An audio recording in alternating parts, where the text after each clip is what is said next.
End fishing मासेमारी ढोकंबले beach. हे बघा, एंड फिशिंग म्हणजे काय, जाळ्याच्या दोन बाजूला दोन बांबू बांधलेले असतात आणि दोघेजण समुद्रामध्ये जाताना एकत्र जातात. ठराविक अंतरावर गेल्यावर ते एकमेकांपासून दूर होतात आणि बांबूच्या साहाय्याने जाळं ओढत ओढत किनाऱ्यावर आणतात. आता पाहूया त्यांच्या जाळ्यामध्ये कोणत्या प्रकारचे मासे मिळाले आहेत ते.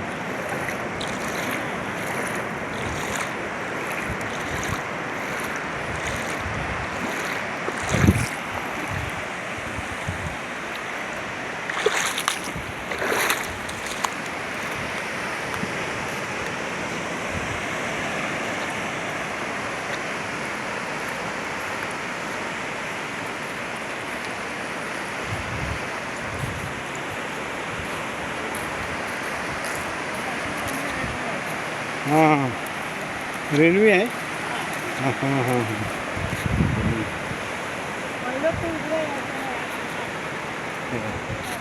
रेल्वे मासे, मुलेट फिश आहे, हा रेल्वे आहे. हो, रेल्वे मासे.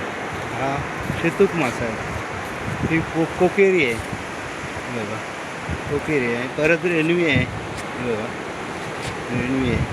ही पण रेल्वेच आहे. रेल्वे मासे हे खायला खूप चवदार असतात, टेस्टी असतात. हे बघ, हा मुलेट फिश आहे. बोर मासा आम्ही बोलतो.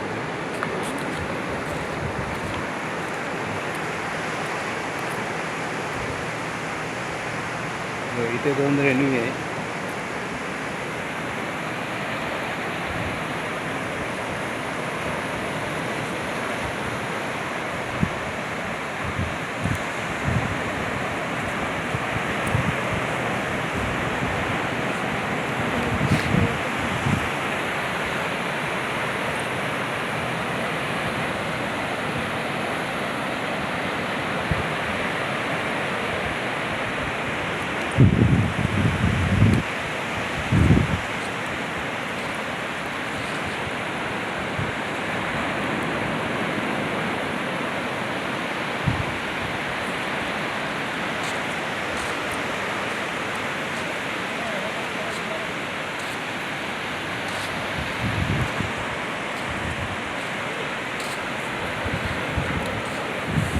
ठीक आहे, इचवी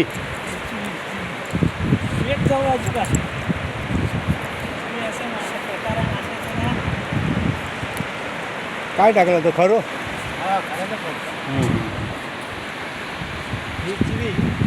पक्षान वडलात ना. हां, हां. चार एक धाबे वडल्या एकाच वड्या गेली. किती? मोठी मोठी कधी मंगळवारी, हां हां. गेल्या मंगळवारी पुरी दाबली भरली. तीन झाबले, 3-4 झाबले. काय बोलतो? हो. एकाच जाळ्यात? हा मी त्या वाऱ्यात गेलो होतो. पेरच होता तो अंडी. परशाने कोण होता? त्या संजयाने हो पनू त्यांच्या त्याला काय 50 रुपये दिले झालं तो. हा? संजयाला 50-100 दिले की संपला विषय. संजय त्याच्या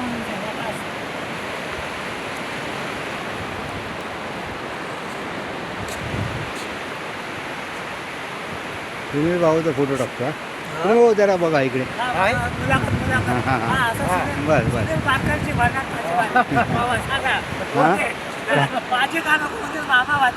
नको. हां, मग सुनील भाऊंची धमाल माझी बरी.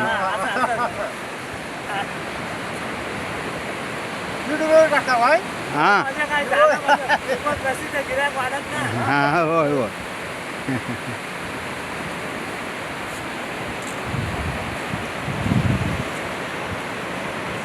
इकडे एका वाड्यात किती 2 वडे इकडे, 3 रेल्वे. जाळे बोलऱ्या ते. हां, म्हणजे मासा आहे पण कोण ओढणारे दिसत नाही खटपाकालपर्यंत. हो अजय हो. हां हां. अजय बिजय काय काल अजयनी मदन इकडे ओढत होते, काय नाही भेटलं त्यांना. सकाळी वडवतोय. हां, काय सकाळी वडवतोय. काय नाही भेटलं त्यांना खडपाक. दुपारचे मासे भेटू शकतात दुपारी.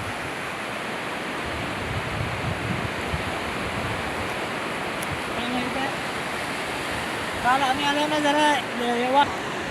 मित्रांनो, व्हिडिओ आवडला तर लाईक करा, कॉमेंट्स करा आणि कृपया चॅनलला सबस्क्राईब करा. धन्यवाद.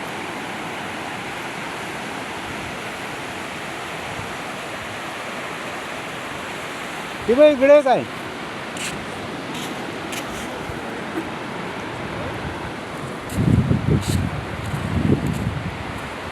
रेनवी मासा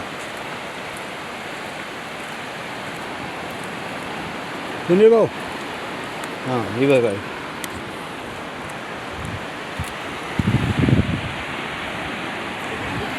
हां